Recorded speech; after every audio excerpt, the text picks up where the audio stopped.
Now, I mentioned CM Punk quite a bit before, but I want to get into the start of Raw when the show kicked off with CM Punk's music, Cult of Personality, the first time we've heard that song since the Royal Rumble when he was taken out by Kane. And the place, of course, went absolutely berserk for CM Punk, as did I watching at home. I was marking the heck out, only to find that Paul Heyman came out instead. Place went from huge cheers, humongous cheers, to instant boos for Paul Heyman. I thought this was brilliantly done. Now, my biggest pet peeve about this whole CM Punk situation up until Monday was that they hadn't acknowledged it. And in not acknowledging it, it only made the chants grow stronger.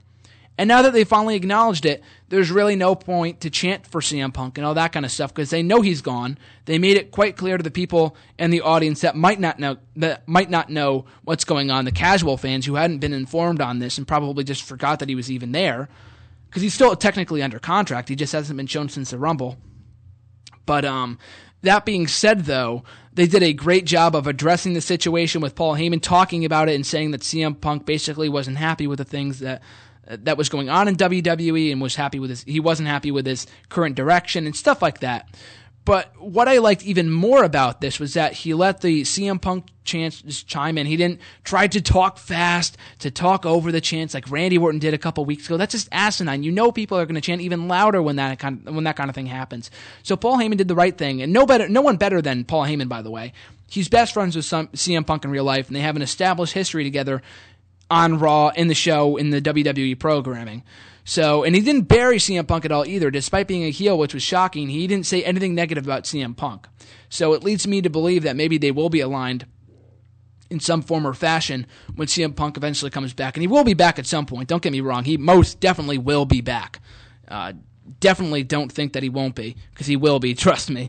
Whether it's in a few weeks, months, years, CM Punk will be back. They're all back, before you know it. But that being said, though, Paul Heyman, another brilliant aspect of this segment was the fact that Paul Heyman tied in CM Punk's departure to Brock Lesnar's match with The Undertaker, a match that's actually being advertised for WrestleMania. And he said that The Undertaker was the one that kind of caused this whole thing to happen, because CM Punk's loss to The Undertaker was kind of created the domino effect as to why CM Punk had, fell on hard times, and his downfall ensued after that loss to The Undertaker last year. And you can recall CM Punk walked out on WWE shortly after WrestleMania last year. So it is evident in the storylines that it kind of was the downfall for CM Punk, before he turned face and all that kind of stuff, and he turned on Paul Heyman or vice versa and all that kind of stuff.